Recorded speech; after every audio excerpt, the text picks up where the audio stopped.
is Jillian Johnsrud. Today, I'm hanging out with Joel and Mackynze. We're going to talk about taking gap years, going back to work, and killing the morning. Check it out.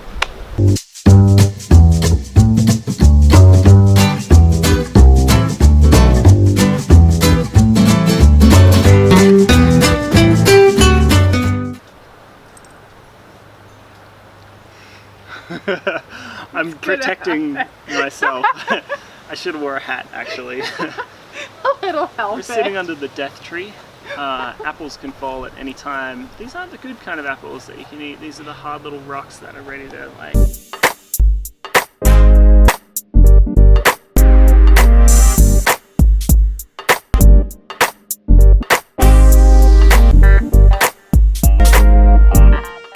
If you had more of your information out there, like what would you see the pros and cons of that being in future employment?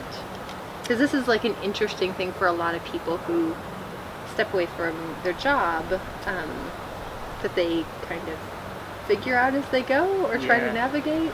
So that's really funny because I talked to a recruiter about that before I left. I said, what are the chances of me taking a year off and then coming back to work? And I worked in sales for a pretty high-tech company. So he said, first of all, like, technology's changing so fast, I'd be worried that you don't know your stuff anymore. Second of all, how can you afford a year off? And I said, well, you know, I've been a good saver and been financially responsible and whatnot. All the boring answers. All the boring answers. Yeah, that's us. That's us, boring. So, and then he said, oh, definitely don't mention that. When companies hire sales reps, they like you to be really hungry for money.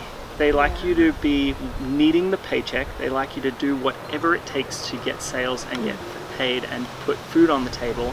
So they fill you with these flashy stuff in life so that you stay with the company and stay hungry and stay selling. So I'd have a tough time telling a new employer, I don't really need this job, because they're going to be like, well, I've got 10 other sales reps that line up that need this job and they're going to probably work harder than you. What I think has, on the flip side, is everyone that I left that I'm still in contact with has said that they will refer me to other people. They said, when you find a job or when you're ready to go back to work, if you're ready to go back to work, let me help you. And that's cool. I think with the more content that I put out there, people see you as someone who's really just like, I get up every day at 5 a.m. and I get up and I work really hard. Who wouldn't want someone like me on their team?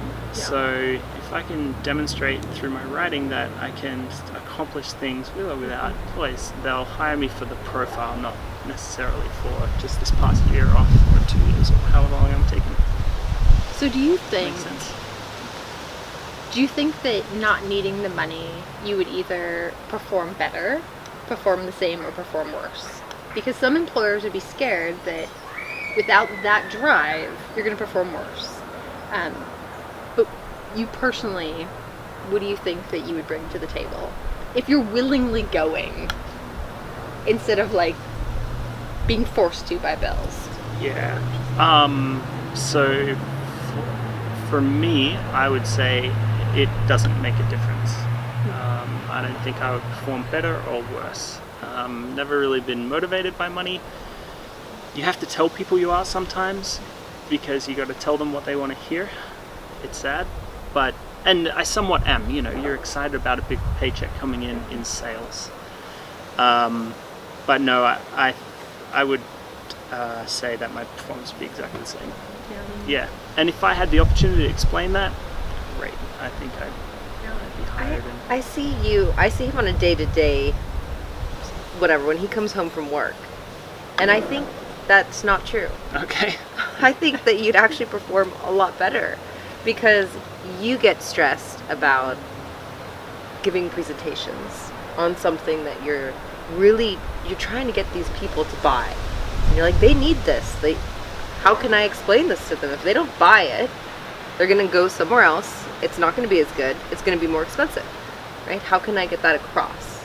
And if I don't get it across, my boss is going to freak out. I'm not going to make money for us. I'm not going to make money for them, right?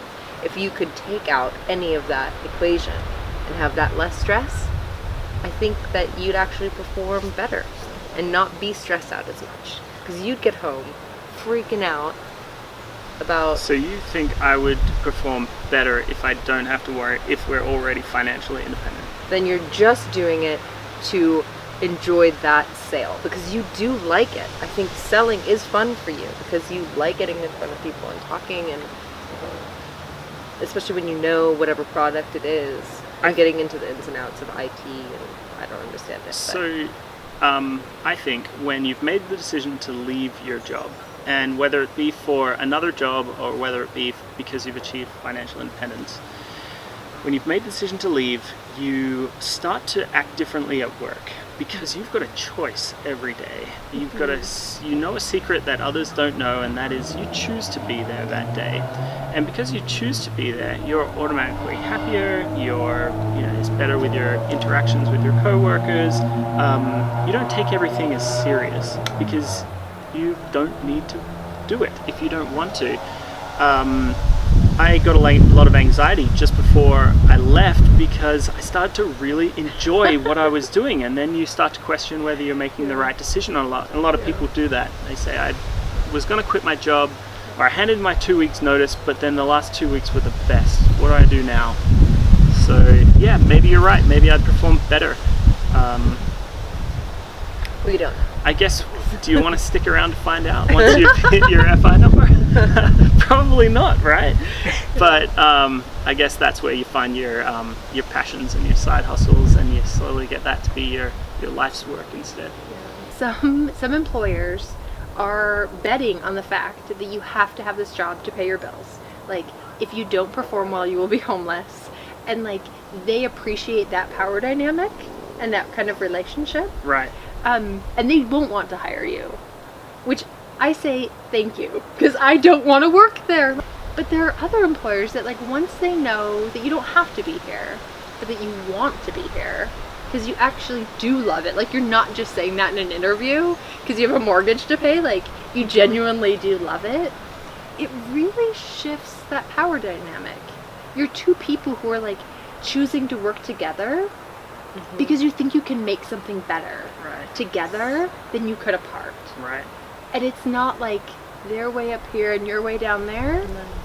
And they can't pull as much crap because they know if we make this work environment horrible and everyone hates it, that person will leave.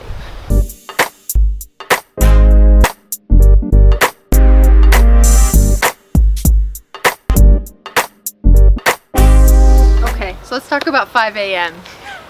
5 a.m. because this is your site. Yep. The official whole name is 5amjoel.com. Kind of a yep. So why did you start this? So it started a couple years ago. I was at a party with a friend, and we're joking about how late we're going to sleep in the next day, and we were laughing at the people that get up early because that's kind of dumb when you can sleep in. And he said, you know what, I once got up at 5 a.m. every day for like 30 days and it was awesome. I'm like, oh, what do you mean awesome? And he said, yeah, started like killing it at work. I was like much happier, healthier. And I'm like, well, if it was the best thing you've ever done, then why aren't you still doing it? And he was like, oh, I don't know. It's actually really hard, like really, really difficult. And so I was like, oh, I got to give this a try then, because extremely rewarding and extremely difficult are just a great combination. So the very next day, I got up at 5 a.m. and... Wait, the day after the party? Yeah, I think so. We made sort of a pact, like, you want to try this? And he was like, yeah, let's do it. We started texting each other at 5 in the morning, like, hey, you up? Yep, I'm up. All right, let's get started. And then you develop a routine. Do you think you could have done it without the accountability partner? Yes. In fact... do you think he would have done it without the accountability partner? I think it comes down to the personality. Okay. He dropped off. He doesn't he's getting back to 5 a.m.s, but inconsistently. Some work demands keep you past your bedtime, kind of like what you were saying. So that's probably that's pretty difficult. And if you don't have someone to tell you, hey, dude, you should go to bed, then yeah, you might fall off the wagon. And then once you do that 2 or 3 days, it's very difficult to get back on. So, and then originally my idea was I had nothing to do in the mornings because I was a workaholic. So I would get up and work. And I'd just crush it. So how do people sign up to get your 5 a.m. email? It started just for sort of my co-workers and friends and family, but now it's sort of grown. So I've got a couple areas on my website where you can sign up. I'll give you a link. Yeah, you can be on it. It's really cool. And then if I don't get up at 5 a.m., there are hundreds of people out there that notice now, which is kind of cool for me. That's my accountability. Like, people will notice.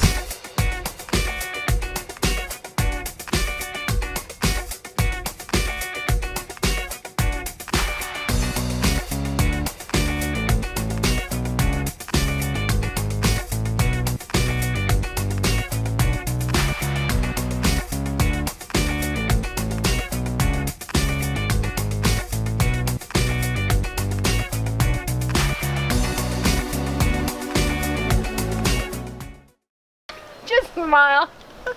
I'm just gonna smile a little. Oh my God. I'm Jillian Jondred, and today I get the fun and pleasure of hanging out with Joel and Mackynze. We're gonna get some ice cream, and we're gonna talk about everything. Let's try that What again. should I say? Okay, and action! Are we walking? Come on, Jillian!